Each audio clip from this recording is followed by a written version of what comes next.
আজকে আপনাদের সামনে ভীষণ একটা গুরুত্বপূর্ণ বিষয় নিয়ে আলোচনা করব। আপনারা পাশে স্ক্রিন রেকর্ডটা দেখলে নিশ্চয়ই বুঝতে পারছেন যে ফ্ল্যাগ কন্টেন্ট, এই ফ্ল্যাগ কন্টেন্টটা কি। এই ফ্ল্যাগ কন্টেন্টটা যদি আপনার কোনো কন্টেন্টে আসে তাহলে আপনারা কিভাবে রিমুভ করবেন। এই ফ্ল্যাগ কন্টেন্ট যদি আপনার কোনো কন্টেন্টে আসে তাহলে কিন্তু আপনার ভিউ, রিচ, এঙ্গেজমেন্ট সবটাই কিন্তু আস্তে আস্তে ডাউন হতে থাকবে। আপনি কিন্তু বুঝতেই পারবেন না যে আপনার কোনো কন্টেন্টে বা আপনার কোনো ভিডিওতে ফ্ল্যাগ কন্টেন্ট এসে গেছে। আপনারা কিভাবে বুঝবেন যে আপনার কোনো কন্টেন্টে ফ্ল্যাগ কন্টেন্ট এসেছে কিনা, এবং সেটা কোথায় গেলে আপনারা বুঝবেন, কোথায় গেলে আপনারা সেটা পাবেন, এবং ওই ফ্ল্যাগ কন্টেন্ট যদি আপনার কোনো কন্টেন্টে এসে থাকে তাহলে সেটাকে আপনারা রিমুভ করবেন কিভাবে, এই ভিডিওর মাধ্যমে আজকে তুলে ধরার চেষ্টা করব।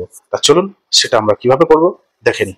দেখুন, ফ্ল্যাগ কন্টেন্ট এসছে কিনা সেটা চেক করার জন্য আপনারা প্রথমে ফেসবুকটা ওপেন করবেন। এখানে প্রোফাইল আইকনে গিয়ে প্রফেশনাল ড্যাশবোর্ডে ক্লিক করবেন। ঠিক তারপর এখানে প্রোফাইল রিকমেন্ডেশন এখানে ক্লিক করবেন। এখানে ক্লিক করলে দেখুন আমার একটা ভিডিওতে ফ্ল্যাগ কন্টেন্ট দেখা দিয়েছে, সেটা এখান থেকে আপনারা নিচে দেখতে পাচ্ছেন। এই পেজ রিকমেন্ডেশনে ক্লিক করবেন। ঠিক তারপরে এখান থেকে দেখুন পেজ হ্যাজ ফ্ল্যাগ কন্টেন্ট, এখানে কোন একটা ভিডিওতে আমার ফ্ল্যাগ কন্টেন্ট দিয়েছে। তো এখানে দেখুন রিভিউ কন্টেন্ট, এখানে ক্লিক করবেন। এখানে ক্লিক করলে আপনারা কোন ভিডিওতে আপনার ফ্ল্যাগ কন্টেন্টটা এসছে সেটা কিন্তু এখানে আপনার শো করবে। তো এখানে এই যে অ্যারো চিহ্নটা আছে এখানে ক্লিক করবেন।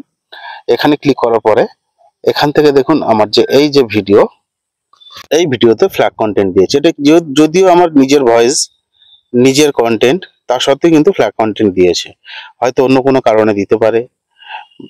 তা এখান থেকে আমি আপনাদেরকে ফ্ল্যাগ কন্টেন্ট এলে সমস্যাটা কি কি হয় আমি একটু বাংলা ট্রান্সলেট করে আপনাদেরকে দেখানোর চেষ্টা করছি।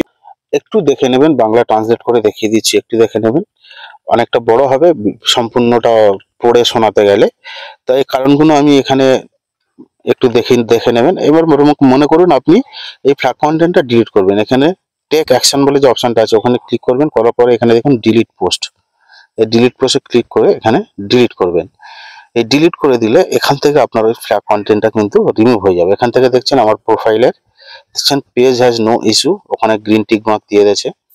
এখানে দেখেন good news, no violation to show. এখান থেকে আমার মোটামুটি পেজটা সম্পূর্ণ ফ্রেশ হয়ে গেছে। এবার আমি এখান থেকে ব্যাকে এসে পেজ রিকমেন্ডেশনে যদি গিয়ে আবার ক্লিক করে দেখি, তা দেখছেন এখান থেকে কিন্তু এই ফ্ল্যাগ কন্টেন্টটা সরে গেছে। তো আপনারা এইভাবেই ফ্ল্যাগ কন্টেন্ট রিমুভ করতে পারবেন। আজকে এই ছিল গুরুত্বপূর্ণ বিষয়। আগামী দিন আবার দেখা হবে অন্য কোনো বিষয় নিয়ে, অন্য কোনো তথ্য নিয়ে। সঙ্গে থাকবেন। ধন্যবাদ।